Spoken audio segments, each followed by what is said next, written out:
উল ফিতর উপলক্ষে ধর্ম, বর্ণ, দল, মত নির্বিশেষে এই এলাকাবাসীর সকলকে পবিত্র ঈদের শুভেচ্ছা। ঈদ মুবারক। বিসমিল্লাহির রহমানির রহিম।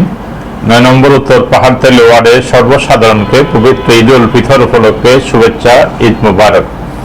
আমি মোহাম্মদ ইউসুফ চৌধুরী, আলামিন হাসপাতালের ব্যবস্থাপনা পরিচালক এবং বাংলাদেশ হিউম্যান রাইটস ফাউন্ডেশনের পাহাড়তলী থানার সরকার সভাপতি হই।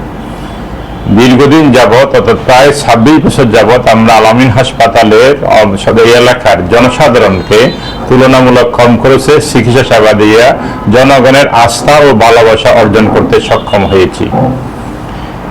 চিকিৎসা সেবার পাশাপাশি আমরা সামাজিক ও দায়বদ্ধতার কারণে বিভিন্ন ধরনের মানবিক ও সামাজিক কর্মকাণ্ড করে আসতেছি। বর্তমানে আসন্ন চট্টগ্রাম সিটি কর্পোরেশন নির্বাচনে বাংলাদেশ জামাত ইসলামী আমাকে 9 নম্বর উত্তর পাহাড়তলী ওয়ার্ডের কাউন্সিলর পদে মনোনীত করেছেন। আমার বিশ্বাস এই এলাকার জনগণের সার্বিক সহযোগিতা ও রায় ফেলে এই ওয়ার্ডটাকে একটা আদর্শ ওয়ার্ডে পরিণত করতে সক্ষম হব। যে ওয়ার্ডের অফিস হবে হয়রানি মুক্ত, মাদক মুক্ত এবং একটা আদর্শ নাগরিক বান্ধব একটা ওয়ার্ডে আমরা পরিণত করতে সক্ষম হই ইনশাআল্লাহ।